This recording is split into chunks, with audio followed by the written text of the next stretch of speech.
വിലക്കയറ്റത്തിനെതിരെ ഇറാനിൽ തുടങ്ങിയ പ്രക്ഷോഭം മറ്റൊരു ദിശയിലേക്ക് നീങ്ങുന്നു. ഭരണമാറ്റം ആവശ്യപ്പെട്ടാണ് ഇറാനിലെ യുവാക്കൾ തെരുവിലിപ്പോൾ പ്രതിഷേധിക്കുന്നത്. ഇറാൻ്റെ പരമോന്നത നേതാവ് ആയത്തുള്ള അലി ഖമേനി ഉൾപ്പെടെയുള്ളവർ രാജ്യം വിടണമെന്ന ആവശ്യമാണ് അവർ ഉയർത്തുന്നത്. ഇറാനിൽ 31 പ്രവിശ്യകളാണുള്ളത്. ഇവയിൽ 17 പ്രവിശ്യകളിലും പ്രതിഷേധം ശക്തമാണ്. പ്രതിഷേധക്കാർക്കെതിരെ നടത്തിയ വെടിവയ്പിൽ 3 പേരാണ് മരിച്ചത്. ഖമേനി പ്രതിഷേധങ്ങളിൽ പ്രതികരിച്ചിട്ടില്ല. ഖമേനിയുടെ ആരോഗ്യസ്ഥിതി മോശമാണെന്ന റിപ്പോർട്ടുകൾ പുറത്തു വന്നിരുന്നു. അതിനിടെയാണ് ഖമേനിക്കെതിരെ പ്രതിഷേധം ഉയരുന്നത്. പ്രതിഷേധത്തിൻ്റെ പശ്ചാത്തലത്തിൽ ഇറാനിൽ ഭരണമാറ്റം ഉണ്ടാകുമെന്നാണ് പൊതുവെയുള്ള വിലയിരുത്തൽ.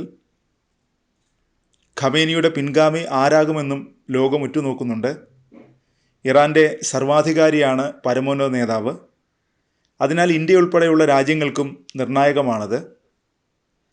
ഇറാനിലെ ചബഹാർ തുറമുഖത്ത് ഇന്ത്യക്ക് നിക്ഷേപമുണ്ട്. ഇറാന് മേലുള്ള ഉപരോധം ചബഹാറിന് മേലും ഏർപ്പെടുത്താനുള്ള ശ്രമം US നടത്തിയിരുന്നു. എന്നാൽ പിന്നീട് ഇന്ത്യക്ക് US ഇളവ് അനുവദിച്ചു. റിയാലിൻ്റെ വിലയിടിഞ്ഞതും ഇതേ തുടർന്ന് വിലക്കയറ്റം അതിരൂക്ഷമായതുമാണ് പ്രതിഷേധത്തിന് തുടക്കമിട്ടത്. പിന്നീടാണ് അത് ഇറാൻ്റെ പരമോന്നത നേതാവ് ഖമേനിക്കെതിരായ പ്രതിഷേധമായി മാറിയത്. തെഹ്റാനിൽ തുടങ്ങിയ കലാപം രാജ്യത്തിൻ്റെ മറ്റിടങ്ങളിലേക്കും വ്യാപിച്ചു. ഇതോടെ പോലീസിനെ ഉപയോഗിച്ച് സമരക്കാരെ സർക്കാർ നേരിട്ടു. വിദ്യാർത്ഥികൾ ഉൾപ്പെടെ പ്രതിഷേധവുമായി തെരുവിലിറങ്ങി. രാജ്യത്തെ 10 സർവകലാശാലകളിലും പ്രതിഷേധം അരങ്ങേറുകയാണ്. മുല്ലമാർ രാജ്യം വിടണമെന്ന മുദ്രാവാക്യമാണ് പ്രതിഷേധക്കാർ മുഴക്കുന്നത്.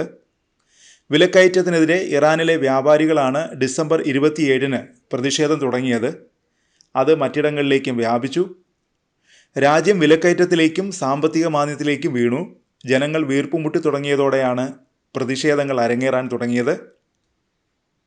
US ഇറാന് മേൽ ഉപരോധവും ഭീഷണിയും കടുപ്പിച്ചതോടെയാണ് രാജ്യം സാമ്പത്തിക മാന്ദ്യത്തിലേക്ക് കൂപ്പുകുത്തി വീണത്.